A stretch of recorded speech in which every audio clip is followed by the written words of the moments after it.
কুরবানির ঈদকে কেন্দ্র করে জয়পুরহাটে জমে উঠতে শুরু করেছে উত্তরবঙ্গের সবচেয়ে বড় পশুর হাট। তবে প্রচুর গরুর আমদানি হলেও এবার বেচাকেনা একেবারেই কম, তাই বাধ্য হয়ে হাট থেকে গরু ফেরত নিয়ে যাচ্ছেন বিক্রেতারা। কিছুটা দাম কম হয় অনেক ব্যবসায়ী গরু কিনে নিয়ে যাচ্ছেন রাজধানী ঢাকা সহ দেশের বিভিন্ন জেলায়। জয়পুরহাট থেকে রফিকুল ইসলাম রফিকের পাঠানো তথ্য ছবিতে আরো জানাচ্ছেন আশিকুর রহমান। সীমান্তবর্তী জেলা জয়পুরহাটে ইতিমধ্যে জমে উঠতে শুরু করেছে কোরবানির পশুর হাট। উত্তরবঙ্গের সবচেয়ে বড় পশুর হাট জেলার নতুন হাট এলাকায়। তবে এবার হাটে প্রচুর গরু থাকলেও সে তুলনায় ক্রেতা কম, তাই ন্যায্য দাম পাওয়া নিয়ে শঙ্কায় রয়েছেন বিক্রেতারা।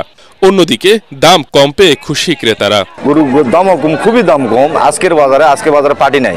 অন্য দিকের থেকে আজকে 2000 কম প্রতি মনে কিনছি। ষাঁড় গরুর বাজারটা আরো কম, কিন্তু বলদ গরুর বাজারটা একটু বেশি আছে, 500-1000 টাকা মনে বেশি আছে। দামে খুব খুশি। ক্রেতার সমাগম খুবই কম, বিক্রেতার সমাগম বেশি, এই জন্য আর কি দাম কম গরুর।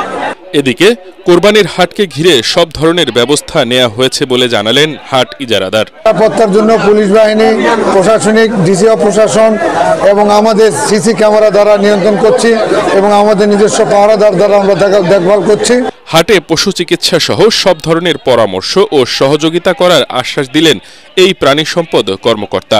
13টা ভেটেরিনারি মেডিকেল টিম প্রত্যেকটা কুরবানির পশুর হাটে সেবা দিবেন। যে সকল গবাদি পশু এখানে হাটে আসবে তাদের তাৎক্ষণিক কোনো সমস্যা হলে এই বিষয়ে চিকিৎসা দেওয়া হবে। খামারিদের উৎপাদন খরচ কমানোর জন্য আমরা পরামর্শ দিয়েছি। জেলা এবার স্থায়ী গরুর হাট 10টি ও অস্থায়ী 17টি সহ মোট 27টি হাটে কোরবানির পশু কেনাবেচা চলবে। Bureau report, ATN Bangla.